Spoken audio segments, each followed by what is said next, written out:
I awoke to the oxygen alarm in my suit, a steady, obnoxious beeping that eventually roused me from a deep and profound desire to just die.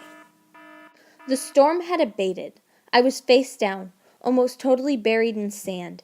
As I groggily came to, I wondered why I wasn't more dead.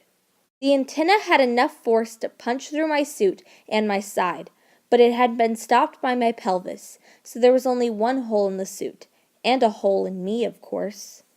I had been knocked back quite a ways and rolled down a steep hill. Somehow I landed face down, which forced the antenna into a strongly oblique angle that put a lot of torque on the hole in my suit. The suit did its job admirably. Sensing the drop in pressure, it constantly flooded itself with air from my nitrogen tank to equalize.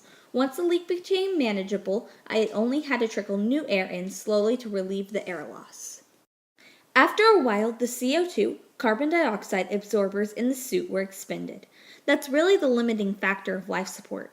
Not the amount of oxygen you bring with you, but the amount of CO2 you can remove.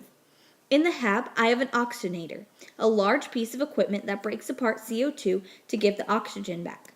But the spacesuits have to be portable, so they use a special chemical absorption process with expendable filters. I'd been asleep long enough that my filters were useless. So it did the only thing it could to keep me alive. It started backfilling with pure oxygen. I now risked dying from oxygen toxicity, as the excessively high amount of oxygen threatened to burn up my nervous system, lungs, and eyes. An ironic death for someone with a leaky spacesuit. Too much oxygen. Every step of the way would have had beeping alarms, alerts, and warnings, but it was the high oxygen warning that woke me. Sheer volume of training for a space mission is astounding. I'd spent a week back on Earth practicing emergency spacesuit drills. I knew what to do. Carefully reaching to the side of my helmet, I got the breach kit. It's nothing more than a funnel with the valve at the small end and an unbelievably sticky resin on the wide end. The idea is that you have the valve open and stick the wide end over the hole. The air can escape through the valve so it doesn't interfere with the resin, making a good seal. Then you close the valve and you've sealed the breach. The tricky part was getting the antenna out of the way. I pulled it out as fast as I could, wincing as the sudden pressure drop dizzied me and made the wound in my side scream in agony. I got the breach kit over the hole and sealed it. It held. The suit backfilled the missing air with yet more oxygen. Checking my arm readouts, I saw the suit was now at 85% oxygen. For reference, Earth's atmosphere is about 21%. I'd be okay so long as I didn't spend much more time like that.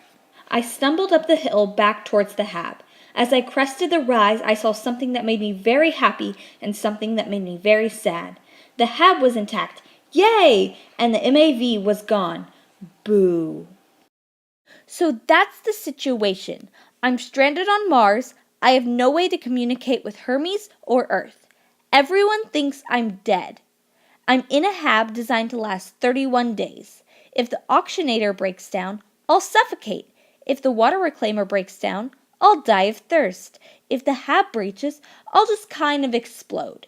If none of those things happen, I'll eventually run out of food and starve to death. So, yeah.